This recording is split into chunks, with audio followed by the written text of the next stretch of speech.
நடிகர் எஸ்டி சூர்யாவோட சொத்து மதிப்பு விவரங்கள் சமூக வலைத்தளங்களில் வெளியாகி இருக்கு.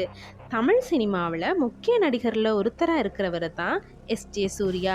திருநெல்வேலி மாவட்டத்தில் பிறந்த எஸ்டி சூர்யா நடுத்தர குடும்பத்தில் வளர்ந்து வந்தார். ஆரம்ப காலகட்டத்தில் ஹோட்டலில் வேலை செஞ்சுக்கிட்டே சினிமா படிப்பை முடித்தார். ஹீரோவா சினிமாவில் அறிமுகமாக ஆசைப்பட்ட இவர் சில நிதி நெருக்கடியால் உதவி இயக்குனரானார். குறைஞ்ச சம்பளத்தில் வாலி திரைப்படத்தில் வேலை செஞ்சார். அதுக்கு பிறகு குஷி படத்துக்கு லட்சக்கணக்கில் சம்பளம் வாங்கினார். நடிகரா மாறிய எஸ்டி சூர்யா நியூ படத்தை இயக்கி தயாரித்து நடித்தார்.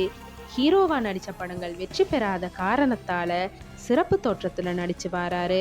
அப்படி இவரோட நடிப்பில் வெளியான இறைவி திரைப்படம் ரசிகர்களோட மத்தியில் நல்ல வரவேற்பை பெற்றுச்சு. இதுக்கு பிறகு ஸ்பைடர், மெர்சல் போன்ற படங்களில் கதாநாயகருக்கே டஃப் கொடுக்குற வில்லனாவுமே நடிச்சிருந்தாரு. இந்த நிலையில் இறைவி படத்துக்கு பிறகு கோடிகளில் சம்பளம் வாங்குற எஸ்டி சூர்யா இப்போ ஒரு படத்துக்கு 5-7 கோடி வரை சம்பளம் பெறுறாராம். சென்னையில் அதோட சொந்த ஊர்லையும் சொத்துக்கள் சொகுசு கார்னு வச்சிருக்கிற எஸ்டி சூர்யாவோட சொத்து மதிப்பு 180 கோடின்னு சொல்லப்படுது.